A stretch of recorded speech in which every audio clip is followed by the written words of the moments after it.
Sophia, I don't give you permission to film my minors. No, bring it to public. I'm in public. I'm doing nothing wrong. I'm doing nothing wrong. Yeah. It's sad that the cameraman has to care more about your kid's safety than you do, Doug. And he had his kids right there, guys. You should not be bringing your kids around this. Hey guys, Captain Crunch coming at you with another video. I hope you're having a great day today. In today's video, we have another video about Doug Gianetto and his wife, Alexis Gianetto. And this one involves the kids. I filed a police report recently about Douglas Gianetto, and soon after, I received a phone call from CPS about reports of child endangerment. Guys, this is going to be an interesting video. I go in and look up what child endangerment is. I even stated in the original video that I believed his kids were being endangered by their father, and we get the call on recording for y'all to listen to with CPS. Thank y'all so much for watching, guys. Remember to like, share, subscribe, comment down below. You're going to want to watch this all the way through. Thank you so much, and I'll see y'all at the boat ramp. Peace. Took off. Please get away. I have minor children. You're in public.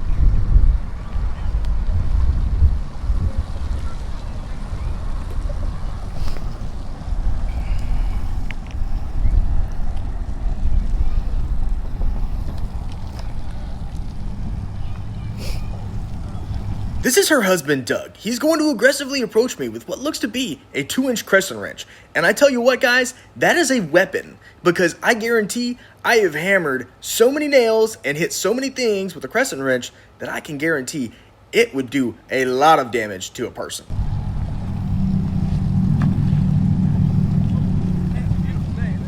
It is a beautiful day. So you have some context. I move the tripod out of the way, ready to spray him with my mace. He stops as soon as he sees my mace, so I don't need to spray him. He's further away than he appears because the camera is zoomed in. I wasn't able to zoom it out in time. That's why he looks so close. Back up. No, Back I'm up. not doing anything. Don't film me. I'm film taking me. video in public. Go for it. Come here, Sophia. I don't give you permission to film my minors. That's I don't not care what public. you give me permission to film. They're in public. I don't care. They're in public. That's cool.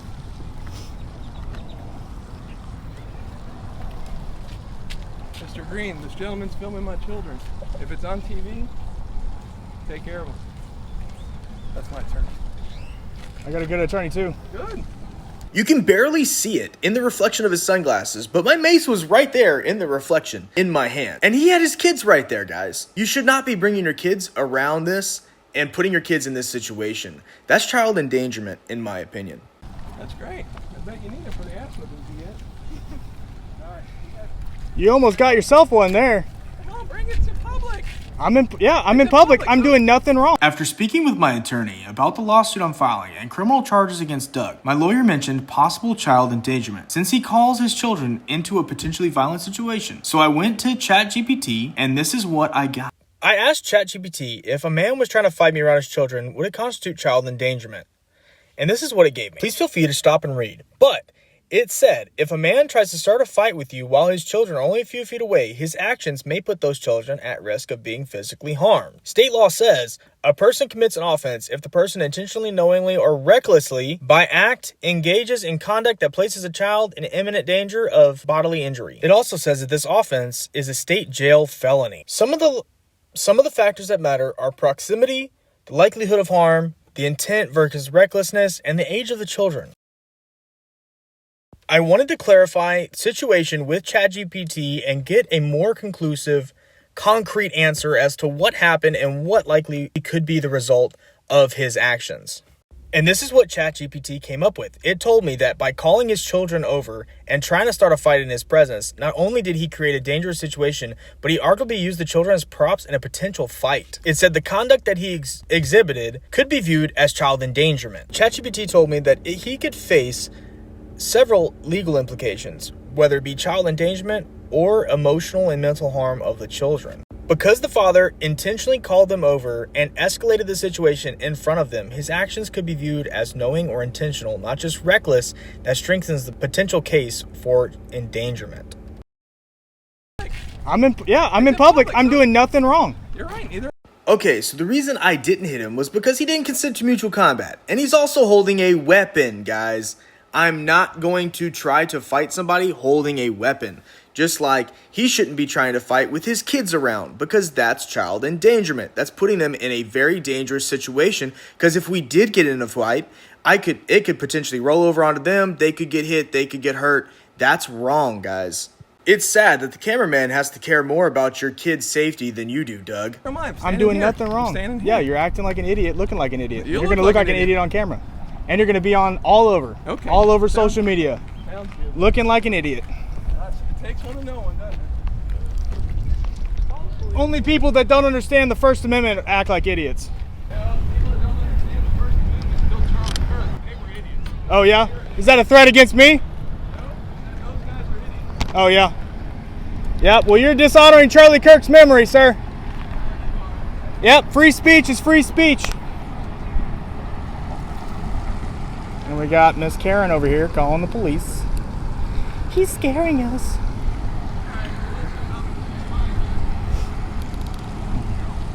After this incident, guys, I was actually contacted by a worker from the Texas Child Protective Services Department, or CPS, and we had a conversation about Doug's actions leading up to a case that has been opened against him for child endangerment. I'm going to play some of that audio recording here. And so I guess it looks like he was at the boat ramp, and then at some point he was arguing with somebody, or? Yeah, so I take video down at boat ramps.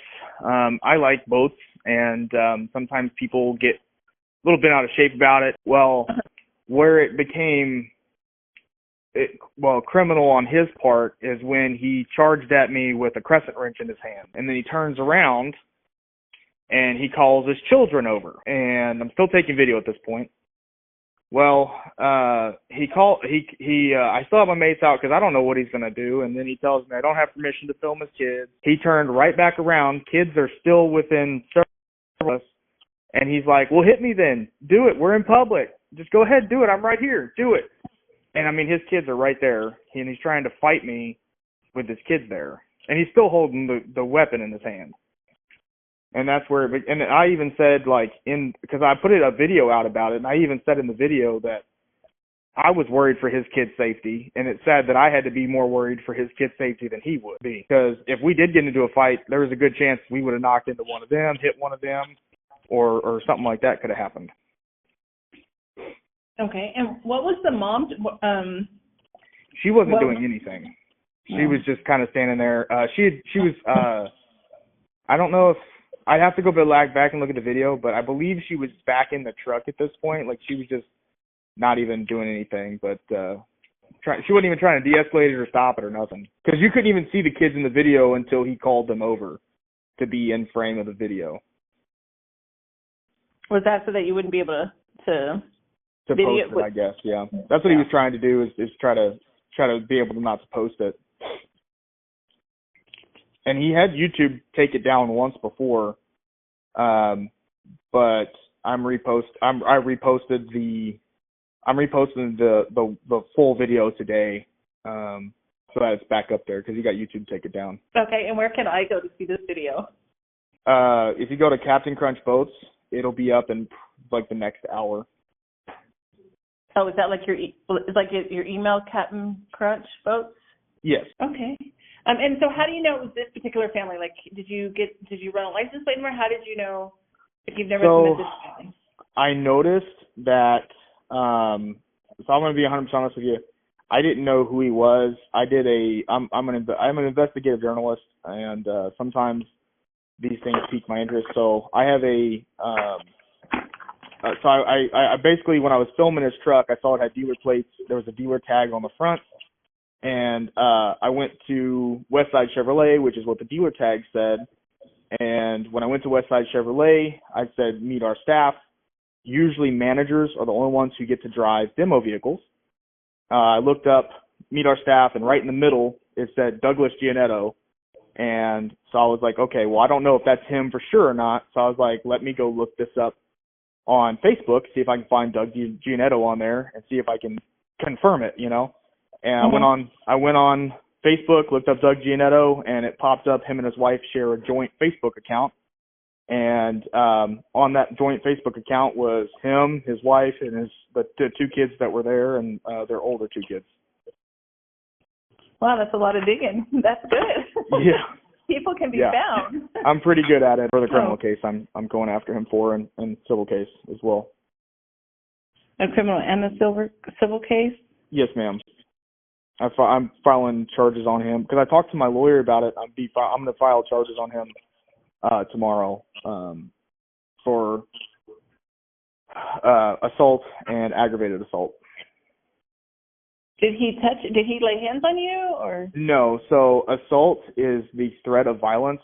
By him coming at me and me having to tell him to back up, by him coming at me with a weapon, I was in fear for my safety. I actually had to pull out my mace on him, like I told you. Mm-hmm. And you can actually see him. I even told him, I said, back up, you're going to get sprayed. And he came at me. I told him back up 3 times, and he put me in reasonable fear for my safety. So that's assault in and of itself. And then when he had him brandishing the weapon is where aggravated assault comes into play, which is a felony. Okay. I was just trying to see if the kids had to pull him away from you, or if they were trying to. No, the kids were just like, they looked like they just were in shock about what was going on. All right, then well, let me review any history we have on the family if we do, and then try to figure out, the child's name, things like that, and then we will get back with you. Do we have your email address? All righty then. Well, thank you so much. I appreciate it. Thank you. Thank you. You have a great day, ma'am. Appreciate it. Bye. Bye-bye. And that, guys, was the conversation we had with CPS. They called me in relation to the case that I filed against Doug Gianetto, the police report I filed. That's how she found me, because the police, I believe, notified her, and I think she got a call from a couple other people about the incident that happened at the ramp. I didn't play the entirety of the phone call. It was like a 20-minute phone call, but you got the gist of it.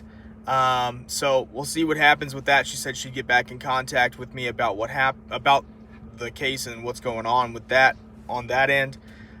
So I'll keep y'all guys updated. I'm going to be posting the police video next. That'll probably be in a couple days. I have to edit that one up, and I have some other videos I want to post in the meantime, because I'm sure y'all are tired of hearing about Douglas Gianetto and the saga going on there. But I'm going to be sure to follow up with you about this one. And on top of that, we just filed a civil case against the female Karen, and the real estate lady. I think her name is Nichelle Richards. There we go. So I'll be following up with a couple of more videos of those. So stay tuned, guys. You're not going to want to miss the videos that we got coming up. It's entertaining. And I'll tell you what, guys, I'm not having any problems finding these people or finding out who they are. But thank y'all so much for watching, guys. I really appreciate y'all. Thank you. Stay tuned. And I'll see y'all at the boat ramp. Peace. That's all, folks.